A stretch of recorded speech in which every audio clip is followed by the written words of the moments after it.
The trial closure of the Esplanade at Surfers Paradise has been in place for over 4 months. I'm Rob Luxford, founder of In Surfers Paradise. Let's talk about what we've learned so far.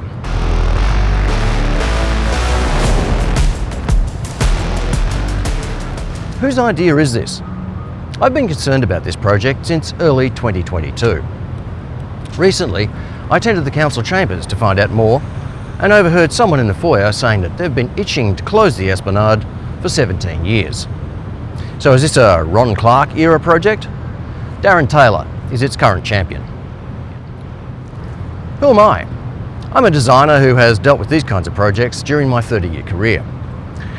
Pitching for them, designing for them and promoting them. Projects like the Docklands in Melbourne, Perth Arena, Marvel Stadium and the Geelong Arts Precinct. Let's look at the facts of the situation, compare them with extracts from the council reports and see what we've learned. The issues identified fall into 3 main categories. 1, economic impact. 2, council credibility.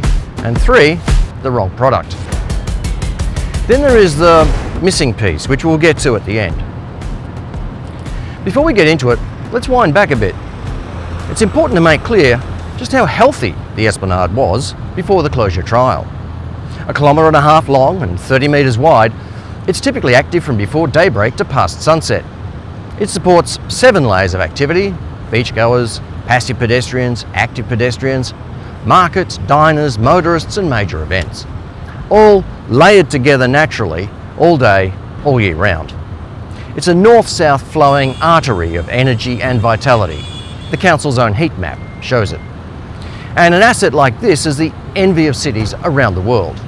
I could describe it using one of the objectives of this $140 million project. It's a vibrant, pedestrian-friendly destination that supports local businesses, tourism and community life. The concept design lists these 21 activities as potential day in the life of a revitalised Esplanade. We are currently doing 20 of them, and a whole lot more. So what exactly are we trying to fix? This is an important question because the council's own 2020 report has a list of 23 other priorities it could be attending to with the money. So let's spend a moment to talk about the cars, because they aren't your average people movers. The unique car culture of Surfers Paradise is an activity and spectacle, a rolling parade unlike anywhere else in Australia. For motorists, the Esplanade is the highlight of the circuit. It's the moment of arrival. It's where our tallest towers are lapped by the world's largest ocean. For visitors, the iconic Scenic drive is one of the stories they take home. Prestige exotics, low-riders, open-wheelers and vintage classics, costume cars straight out of Hollywood blockbusters, novelty vehicles and fun buggies, monster trucks, Hummer limos and party buses stacked with paying customers, touring vehicles full of sightseers, trikes and bikes, even quirky go-cabs. It's a spontaneous, free-flowing parade, not ticketed, not programmed. Car clubs and proud motorists bringing money and style. It makes me think of this line from the 2020 report. A place where local residents want to spend some time, they will also spend money and animate the precinct for tourists. Make it make sense. Here's what we witnessed during the trial closure. Closing the Esplanade rejected 9,000 cars a day from the area, and the people in those cars found somewhere else to take their money. Other visitors did too. A preliminary survey of 50 businesses has a majority reporting significant downturn. The traffic chaos sent a clear message to the rest of the Gold Coast: don't bother. Travel by car is preferred by the vast majority of Gold Coasters. The tram has limited catchment along its one line, as if they needed more reasons not to come. With only one lane north and one lane south for local traffic, a sudden influx of visitors now jams the central area. This sours the visitor experience, robbing people of enjoyment time and creating apprehension on the streets. It builds in a capacity limit for Surfers Paradise, while new apartment towers add more density as they reach for the sky. Surfers has one main economy: tourism, so we need to be extra careful we don't give people reasons not to come. If the revitalisation draws large crowds, we get jammed. If it fails to draw people, we pay with economic decline. Of these two options, it looks like the latter is already happening. The trial was to showcase how the space could be utilised for activation and to create a new experience economy. It has failed. The closure is not attracting crowds, it is the opposite. It has diverted energy away from the centre and created a series of no-go zones. The road, the Esplanade, the business centre and surface paradise itself. Retailers are asking, where are the customers?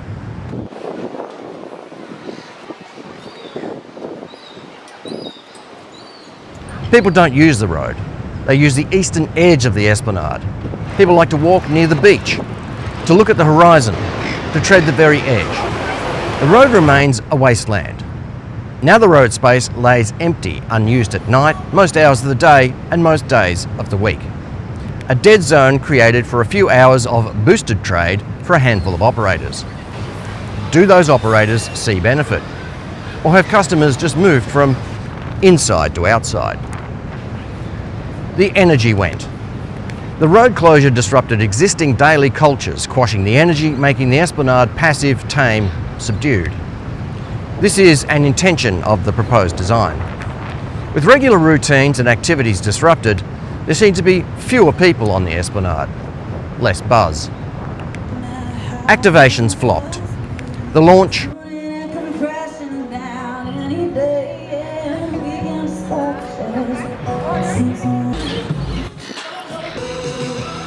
film night, the Suns AFL finals game, scheduled activities attracted tens of people. 40, 50. These restaurants are closing at 10 p.m. on the finals game Saturday night.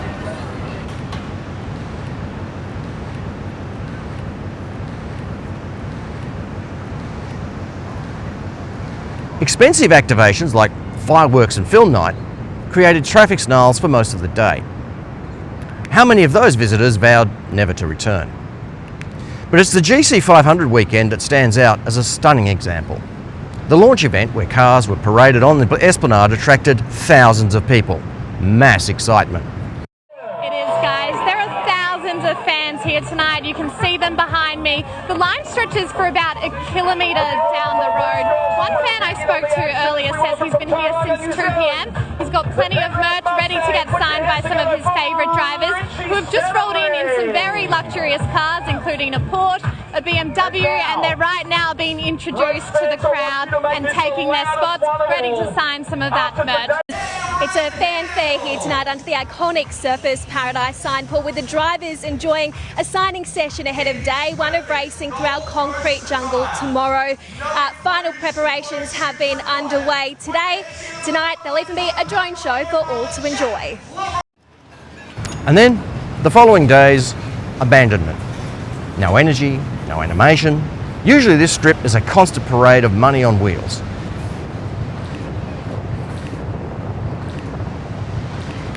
People wanting to join in, rejected. It's like there is a hole in the soul. These four race fans look like they made a mistake.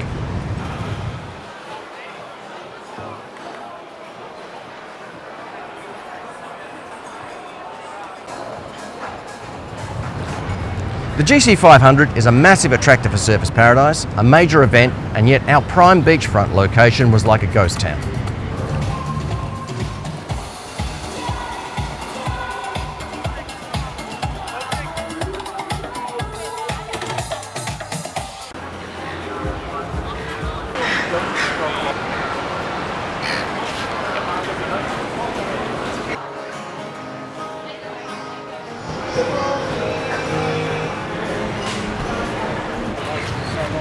People wandering aimlessly, looking for a point of focus, looking for the buzz. If it were not for the night market, this scene would be even sadder. The closure for schoolies looks past due for a rethink. Numbers have dwindled to a fraction of previous years. After the first few days, volunteers outnumber teenagers.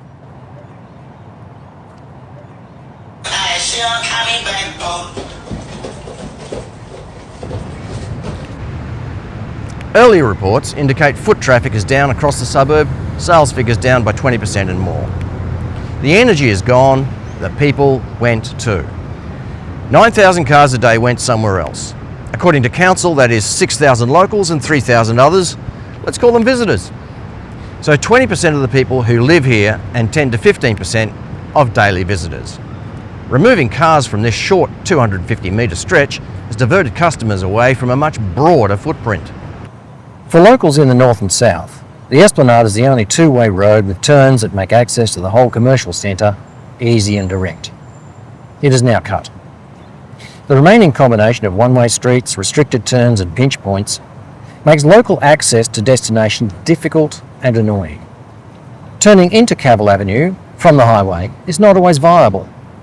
If you find yourself south of Cavill, returning north can't be through the commercial zone. It is like a maze designed to push people away from the centre.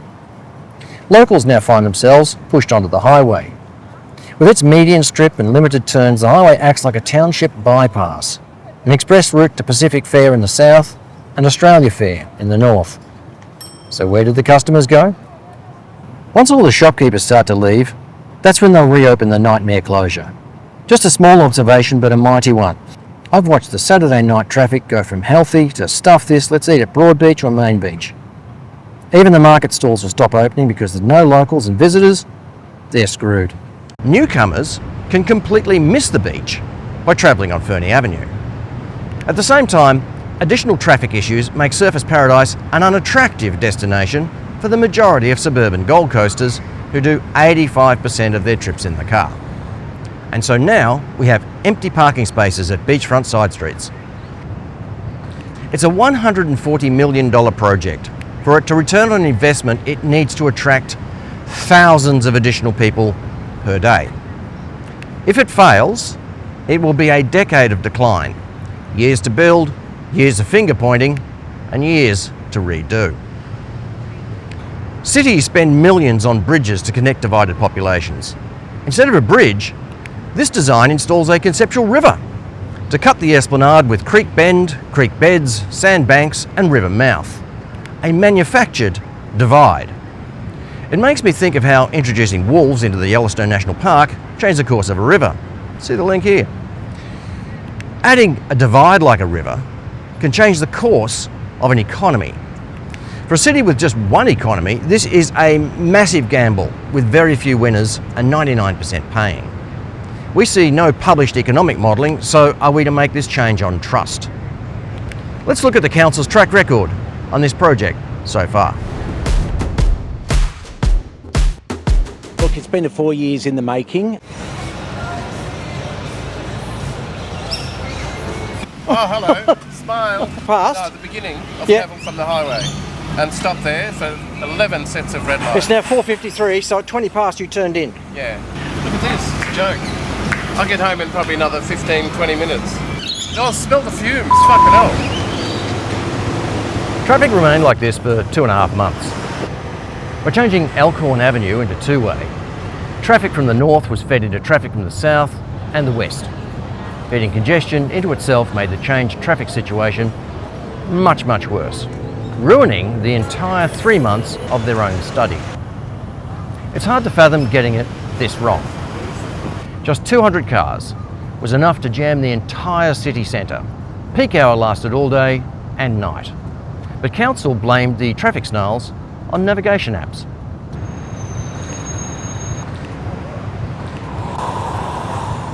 Their own traffic consultant said don't close it. So did 229 residents. In February 2023, council announced they would not close it, only to flip the decision. They said it was about safety. Their own statistics tell them that half the accidents in Surfers Paradise happen at night. Over a third happened just on Friday and Saturday nights. Then they funneled the traffic straight into the nightclub strip. Ambulances, fire trucks, taxis, Ubers, limos, promotional vehicles, delivery riders pushed into revellers, tourists, family groups, the injured, the disabled, the affected. Every night, every day. These clips are a small sample taken from random daily moments when the camera happened to be on. They were so frequent, recording only a few minutes each day would capture multiple incidents. The danger and chaos was constant from mid-morning to night's end. Under the banner of safety, danger was multiplied across the suburb. Remember, these are people on holidays, our paying guests, with their guard down, here to relax. People from around the world, new to the area, running a gauntlet.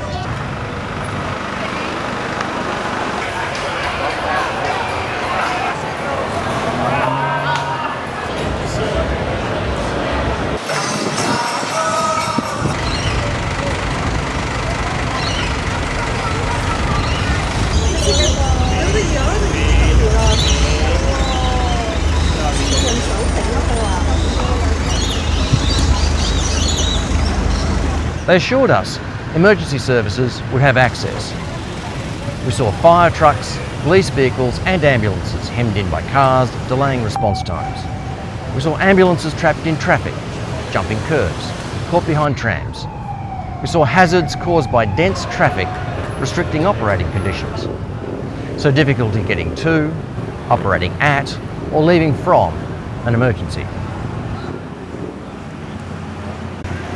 All compounding complications when dealing with critical incidents. Here's the police losing time in traffic, reducing service delivery. Here's a police trap leaving police station.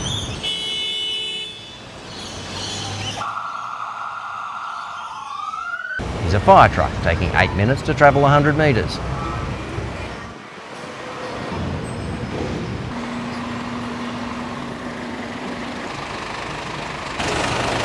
Here's the fire brigade arriving on foot. Their 2 fire engines stuck 300 metres away down Orchard Avenue. One woman we spoke to, Temi, she saw it all play out. I'm actually told debris fell on the ledge of the bottom 8 floors. At one stage, those emergency services on scene, they feared the entire building could go up in flames. We shouldn't need to point out Surfers Paradise is made of towers. The Hilton fire demonstrates how vital fast response times are.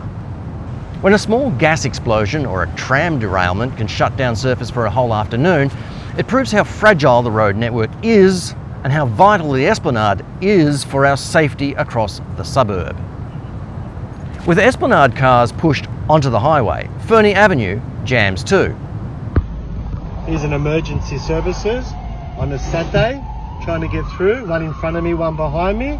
They're going to go nowhere. This is the only road through Surfers. Huh? Close the Esplanade, you fuckheads. They pointed to the success of Stroggett in Copenhagen, George Street in Sydney and Times Square in New York. City centres with nothing in common with our oceanside context, pedestrian behaviour or road network. Appropriate models would have been Copacabana, Waikiki or Miami. Miami is particularly relevant. After converting it to one-way and bike lanes, they just restored Ocean Drive back to two-way traffic after business sued the council. We see flopped activations, dead zones and reduced activity. They unsettled our visitors with chaos-filled streets for 3 months. Visitors I have spoken to said they are never coming back. Cutting the Esplanade breaks the fun, makes fun harder. They say it's for attracting locals. Do they mean Gold Coasters? Because they would be the people who do 85% of their trips in the car. They're not serviced by the single tram line and avoid Surfers because of the traffic. Make it make sense. The Revitalisation concept design has 4 key strategies. Open to all, but not you, or you, or you, or you, maybe not even you. Supercharge the experience. It's dead, Dave. It's come over all dead. Because they want to slow the movement along the Esplanade to get people to sit and stay. Supercharged. Sit, stay and shop works in Cavill Mall, but not at the beach. There are no shops. Grow the green. By cutting down the Norfolk pines, pandanus palms and poincianas. The iconic tropics we are famous for. To be replaced by suburban trees that are dying or get snapped by the wind. Amplify brand Surfers. They don't even show it in their own ads. That's the beach. That's the beach. They're not our shop fronts. That's Hota. That's Hota. That's probably Hota too. the pop-up Esplanade is nowhere to be seen. They've already got people around here. The area is bustling. As much as they might like to say it, it is not bustling.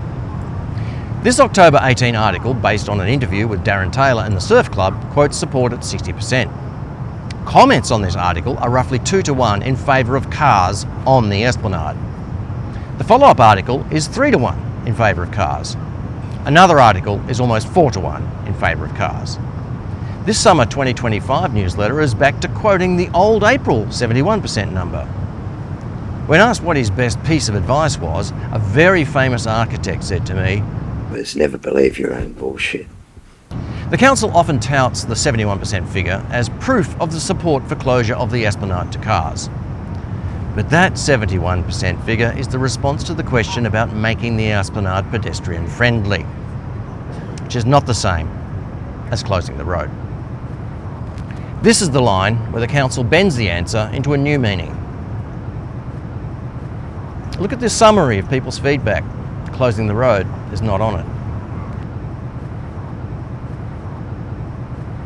The council surveys are heavily biased to support closure. Questions seem to conflate pedestrian friendly with pedestrianisation, or pedestrian only. Here we see the 7 steps to the yes technique in the recent Have Your Say survey. 7 steps to yes is a way to build agreement by asking a series of small, easy yes questions before asking the main request. Recent surveys focus on the pop-up activations. But if you criticise the activations, they are dismissed as temporary. If they're irrelevant to the final design, then why fill surveys with them? This video, showing the updated 2025 plan, still includes a road in the opening sequence. And then it crops off the bottom of the map. Here in the photo gallery, the zone diagram shows the road with cars on it. Even the YouTube channel has comments turned off. 364 people did not support the design because of the very things we have seen during the trial. A recurring theme was to preserve the iconic drive along the beachfront, an integral part of our identity. What is interesting about the 71% number is that almost a third of respondents saw no need whatsoever for making the Esplanade pedestrian friendly. Have they listened to the people who live here? The community consultation process was started in Robina. 2/3 of respondents were not from Surfers Paradise. It is no secret that the surfers' way of life is an anathema to most suburban Gold Coasters. They view us like the shock of the new. I can see why. We don't care. What we do care about is that council offered people who dislike surfers an opportunity to lay the boot in for a shopping voucher. Outsiders telling council what it wanted to hear for a chance to win. Here are some typical Facebook comments, and a respondent pointing out some critics have not been to surfers for 30 years.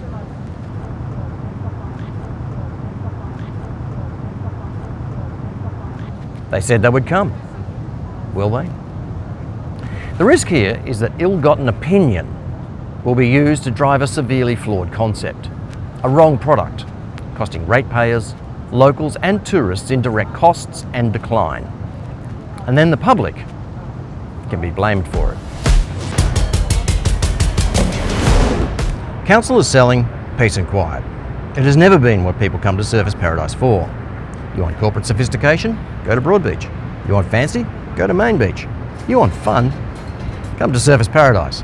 No one does it like us. That's our brand.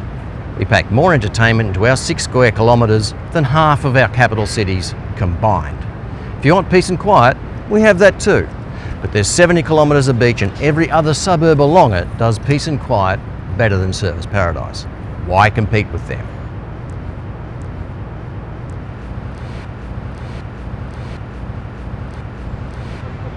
People come to Surfers Paradise for fun.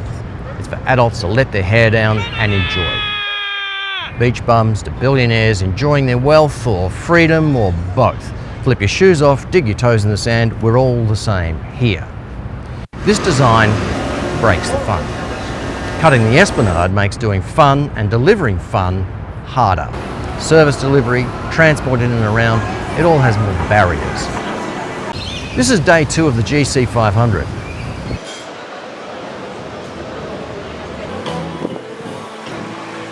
Here's 80 minutes in traffic.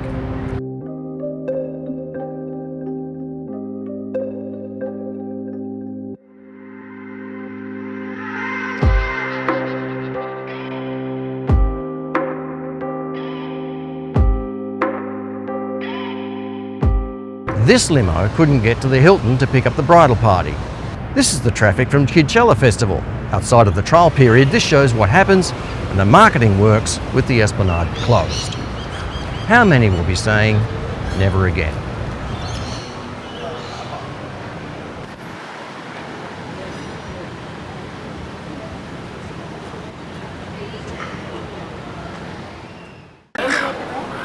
So now we're inviting people to a dead zone or a traffic jam. The opening pages of the 2020 report feature this Jane Jacobs quote. People make cities and it is them, not buildings, that we must fit our plans. The council says it wants to attract locals, but locals is never clearly defined. Are we talking the high-rise inhabitants or greater suburban Gold Coast? They are vastly different audiences. But it is clear that there is no attempt to understand the Surfers Paradise culture or what makes us tick.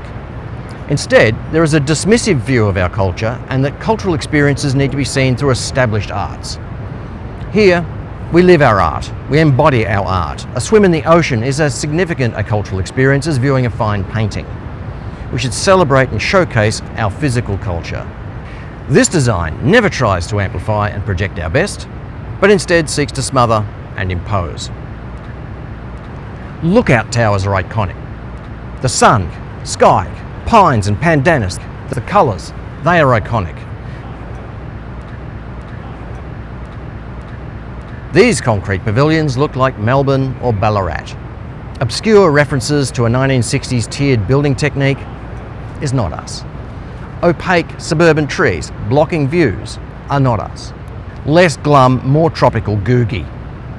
The front edge, the bit where people like to walk, is no longer a walkable path. It is designed to disrupt the energy, to mute activity, and to get people to sit and behave. It is as though it was designed by the fun police. Meanwhile, all this new beach edge seating has no morning shade. So the prime, popular sitting edge is exposed sunrise till noon, reducing staying time to minutes.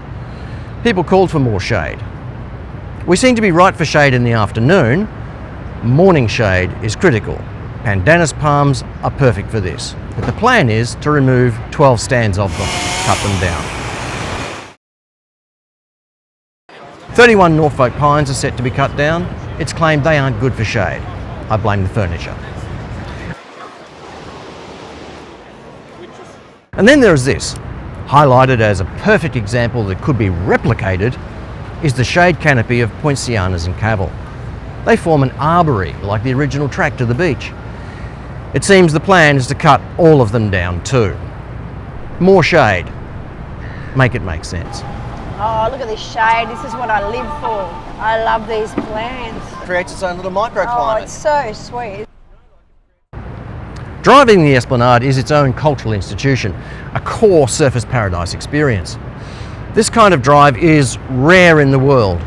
It is iconic to us. Can't go past them now, so they get to enjoy it. Well, you don't get to see the restaurants down here. Well, they don't, and there's so many tourists, and they all take a photo from all over the world, and the background is the beach and the high rises. Yeah. Until now, we have to stop here. You take tourists and... Yep, I enjoy having the kids smile. If parents love it, everybody just loves it. It brings a smile to people's faces. Look over here.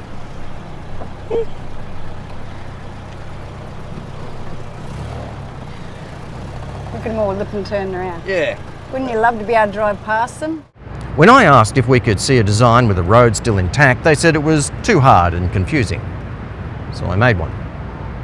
Here's a design with north and southbound traffic in place, with added gardens and plazas to sit in. Norfolk pines and pandanus palms are retained, and an active front path to support the north-south pedestrian energy. The main path brings people close to the beach edge, where they naturally wish to walk. I've added a picturesque colonnade of palms as you approach the surface sign. I moved the surface sign back for the safety of happy snappers. The whole front edge is seating, creating a series of amphitheatres and multiple beach access ramps. There are beach gardens and plazas either side of the main path. We might add in some more low shade, widen some crossings, put in a pedestrian crossing in front of the surf club as per the 2020 report. We can add in moments for people to star in. Maybe we could do something iconic and have a series of overpasses with bright first floor dining pavilions, riffing on the lookout towers, activating the whole first floor commercial level. See the ocean views that the lifesavers see. Add in some slides for the kids. After all, what would Surfers Paradise do? You see, we can have both improvements and car access. There are laws for dealing with reckless driving and noise. We could do what was recommended in the 2020 report. We don't need to deny every responsible driver access. The missing piece. Sometimes nothing adds up because you're missing a vital piece of information. I note this comment from our survey.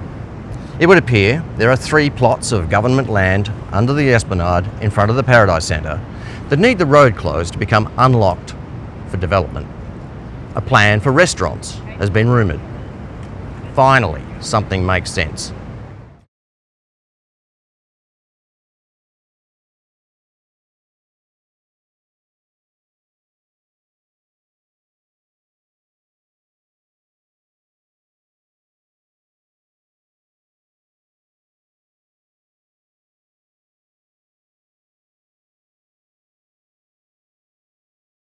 Investigating this is outside my skill set, but maybe there's a story here for somebody else.